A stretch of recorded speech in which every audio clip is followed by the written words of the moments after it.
लोकसभा निवडणुकीचे निकाल लागताच आता महायुतीत चांगली चुळबुळ सुरू झाली आहे। शिंदे गट आणि अजितदादा गटाला लोकसभा निवडणुकीत मोठा पराभव स्वीकारावा लागलाय। शिंदे गटाला विद्यमान खासदारांच्या जागाही राखता आलेल्या नाहीयेत। विद्यमान खासदारांपैकी 7च खासदार निवडून येऊ शकलेत। त्यामुळे शिंदे गटात अस्वस्थता आहे। त्यामुळे शिंदे गटाच्या 6 आमदारांनी उद्धव ठाकरे यांच्याशी संपर्क साधल्याची माहिती आहे। हे 6ही आमदार ठाकरे गटात प्रवेश करण्यास इच्छुक असल्याचं सांगितलं जातंय। म्हणजे येत्या विधानसभा निवडणुकीपूर्वीच राज्यात फार मोठ्या उलथापालथी होणार असल्याचं चित्र आहे। शिंदे गटाचे आमदार घाबरलेत।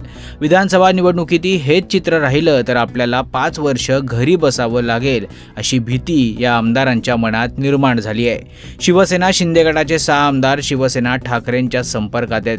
हे सर्वच्या सर्व 6 आमदार उद्धव ठाकरे यांच्या उपस्थितीत शिवसेना ठाकरे गटात प्रवेश करणार असल्याचं सांगितलं जातंय।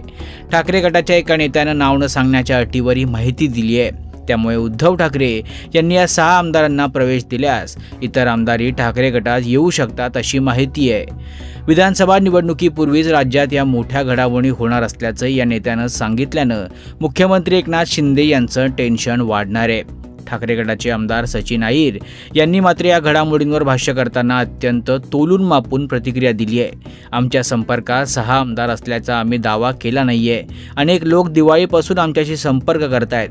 त्यांच्याशी किती संपर्क ठेवायचा नाही ठेवायचा हा नंतरचा भाग आहे। आमच्यासाठी तो विषय संपलाय। आम्ही आमच्याच लोकांना घेऊन विधानसभा लढणार आहोत असं सचिन अहिर म्हणालेत। तेव्हा आता उद्धव ठाकरे याबाबत काय निर्णय घेतात हे पाहणं महत्त्वाचं ठरणार आहे।